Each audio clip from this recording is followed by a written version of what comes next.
Swine fever, जिसे hog cholera भी कहा जाता है, पिग्स की एक हाईली इन्फेक्शियस डिजीज है। ये एक वायरस से होती है और मेनली ब्लड वेसल्स को अफेक्ट करती है, जिसके कारण सेप्टिसीमिया हो जाता है। पूरे बॉडी में हेमरेजेस होते हैं और मॉर्बिडिटी और मोर्टालिटी रेट बहुत ज़्यादा होता है। इसी वजह से पिग फार्मिंग इंडस्ट्री को हैवी इकोनॉमिक लॉसेस होते हैं। इस डिजीज का कॉजेटिव एजेंट एक वायरस है जो फैमिली टोगावायरिडे और जीनस पेस्टिवायरस से बिलोंग करता है। ये एक आरएनए वायरस होता है, साइज में बहुत छोटा होता है, लगभग 40 टू 60 नैनोमीटर्स। इसकी क्यूबिकल सिमेट्री होती है और ये एनवेलप्ड वायरस है। ये virus antigenically bovine viral diarrhoea virus यानी बीवीडी वायरस से क्लोजली रिलेटेड होता है। इस वायरस को लेबोरेटरी में सेल कल्चर में ग्रो किया जा सकता है, जैसे कैटल, शीप और गोट के किडनी सेल कल्चर्स में। इस वायरस के कई स्ट्रेन्स होते हैं। कुछ स्ट्रेन्स साइटोपैथिक इफेक्ट दिखाते हैं और कुछ स्ट्रेन्स में सीपीई नहीं होता। हॉग कॉलरा दुनिया के कई कंट्रीज में पाया जाता है और स्वाइन इंडस्ट्री के लिए एक बहुत ही इंपॉर्टेंट डिजीज मानी जाती है, क्योंकि ये सीवियर लॉसेस कॉज करती है। ये डिजीज यूएसए में 1978 में इरेडिकेट कर दी गई थी।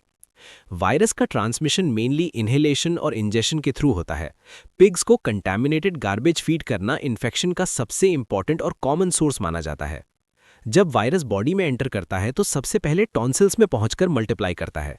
वहां से ये लिम्फैटिक सिस्टम के थ्रू ब्लड स्ट्रीम में चला जाता है और सेप्टिसीमिया कॉज करता है। वायरस को एंडोथीलियम ऑफ ब्लड वेसल्स के लिए स्पेशल अफिनिटी होती है। ये वहां मल्टीप्लाई करके हाइड्रोपिक डीजेनरेशन और प्रोलिफरेशन कॉज करता है, जिससे ब्लड वेसल्स पार्शियल या कंप्लीट ब्लॉक हो जाती हैं। इसके रिजल्ट में अलग अलग ऑर्गन्स में इन्फैक्ट्स डेवलप हो जाते हैं। वायरस लिम्फॉइड टिश्यूज को भी अफेक्ट करता है, जिससे लिम्फोसाइट डिस्ट्रक्शन, लिम्फॉइड डिप्लीशन और ल्यूकोपीनिया डेवलप होता है। इस डिजीज का इंक्यूबेशन पीरियड 5 टू 10 डेज का होता है। पर एक्यूट फॉर्म में, खास तौर पर यंग पिगलेट्स में, बिना किसी विजिबल क्लिनिकल साइंस के सडन डेथ हो सकती है। एक्यूट फॉर्म में पिग्स को very high fever 105 to 107 degree Fahrenheit होता है। एनिमल्स डल हो जाते हैं, फीड लेना बंद कर देते हैं और डिप्रेस दिखते हैं। ये मूव करने से मना करते हैं और जब फोर्स किया जाता है तो अनविलिंगली चलते हैं। एक खास साइन टेल का हैंगिंग है। अफेक्टेड पिग्स ज़्यादातर लेटना पसंद करते हैं, बेडिंग में बरो करते हैं और अक्सर एक दूसरे के ऊपर पाइल हो जाते हैं। पहले कॉन्स्टिपेशन होता है, बाद में डायरिया और कभी-कभी वॉमिटिंग भी होती है। स्किन पर डिफ्यूज पर्पलिश डिस्कलरेशन दिखती है, खासकर ventral abdomen, thorax, inner thighs और पेरिनियम पर। डिजीज के आगे बढ़ने पर ईयर्स, टेल और वल्वा लिप्स के एजेस पर नेक्रोसिस दिखाई देती है।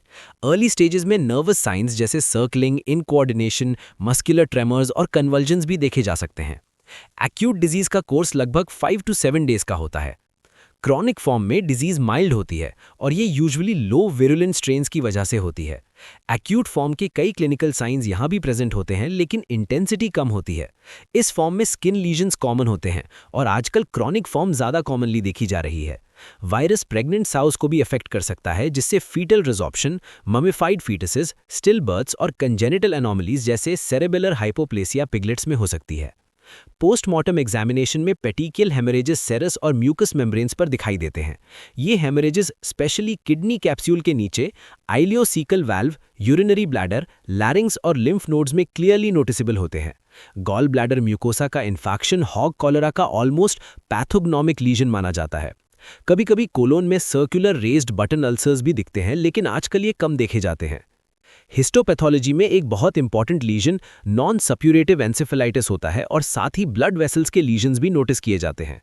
डायग्नोसिस मेनली क्लिनिकल साइंस और कैरेक्टरिस्टिक लीजन्स के बेसिस पर किया जाता है। हेमाटोलॉजी में ल्यूकोपीनिया मिलता है, जिसमें total leukocyte count 4000 to 9000 cells per cubic millimetre होता है, जबकि 6 टू 12 वीक ओल्ड पिग्स में normal TLC 14000 to 40000 per MM होता है, जिसका एवरेज लगभग 21000 पर एमएम होता है। वायरस को ब्लड, ब्रेन स्टेम और लिम्फ नोड से आइसोलेट किया जा सकता है। डायग्नोसिस के लिए कई सीरोलॉजिकल टेस्ट्स यूज किए जाते हैं, जैसे एफएटी, एसएनटी, सीएफटी, एजीपीटी, एचआईटी और एलिसा। इनमें से एजीपीटी कॉमनली यूज किया जाता है, जिसमें कार्कस के पैनक्रियास टिश्यू को टेस्ट किया जाता है।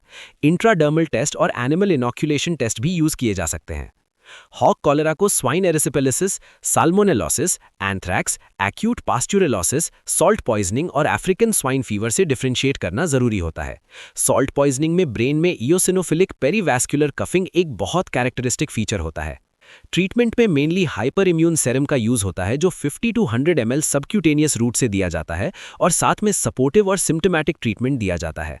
प्रिवेंशन और कंट्रोल के लिए हॉग कॉलरा फ्री एरियाज में test and slaughter policy, strict quarantine measures और गुड हाइजीनिक प्रैक्टिसेस फॉलो करनी चाहिए। एंजोटिक एरियाज में वैक्सीनेशन रिकमेंडेड होती है। सेरम साइमल्टेनियस मेथड में इन्फेक्टेड एनिमल से लिया गया 2 ml whole blood subcutaneously inject किया जाता है और साथ ही 20 to 75 ml hyper immune serum भी सबक्यूटेनियस रूट से दिया जाता है।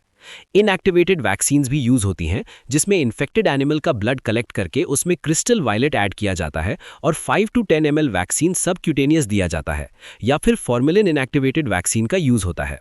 लाइव एटेन्यूएटेड वैक्सीन्स बहुत वाइडली यूज होती हैं, जैसे लैपिनाइज्ड वैक्सीन यानी IVRI वैक्सीन, जो 10% स्प्लीन सस्पेंशन होता है, जिसका डोज 1 ml सबक्यूटेनियस होता है और ये लगभग 1 ईयर तक इम्यूनिटी देता है। टिश्यू कल्चर वैक्सीन्स भी डिजीज के इफेक्टिव कंट्रोल के लिए यूज की जाती हैं।